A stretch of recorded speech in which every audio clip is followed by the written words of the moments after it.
He allowed certain things, and that's God's permissive provision or providence in his life. When he allows certain things to happen in our lives, maybe things we don't even understand, even things we don't want to go through, God's providence is at work. Matter of fact, you remember God's safeguarding providence. You remember with the 3 Hebrew boys when they were in the fire.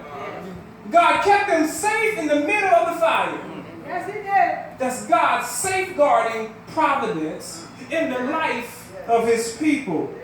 Not only his safeguarding providence, but his restraining providence. I don't know if you remember when Abraham and they went down into Egypt, and his wife was taken by the king, and the king was going to put his hands on Abraham's wife. And here is God now restraining evil from happening. Why? Because of his safeguarding providence. He's a God that's in control. He's a God that's interactive, actively involved in the human affairs of our life. Yes, he is.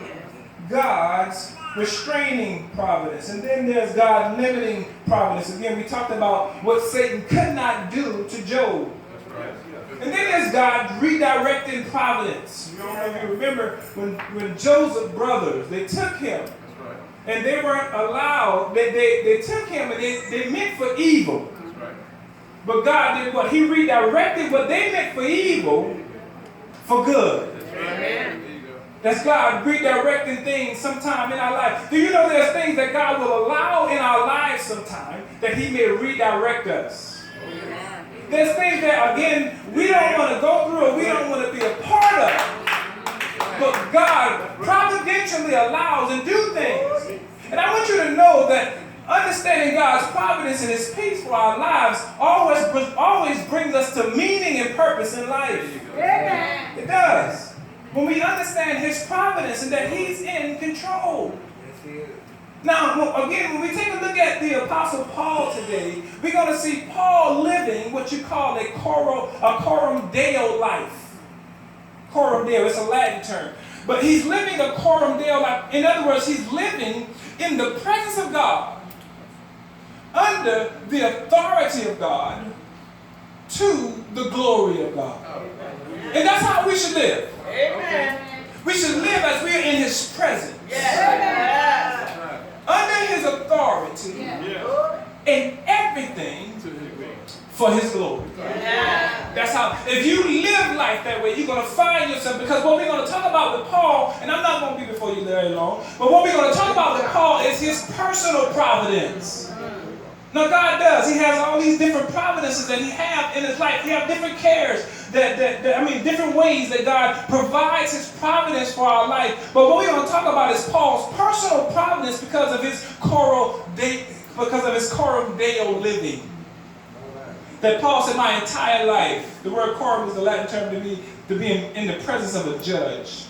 It means like you're standing in court and like you're before the judge. The word deo in the Latin is the word for God. So I'm living in the constant presence of him. Hallelujah. But under his authority and for his glory. I'm going to briefly take you through Acts 23 through 26. Now, we're not going to cover everything there. I'm going to stop in a couple of different places. I know there are a lot of chapters, and you may be like, that's going to be long. But I'll just say, like King James told his 5 wives, I'm not going to be with you very long.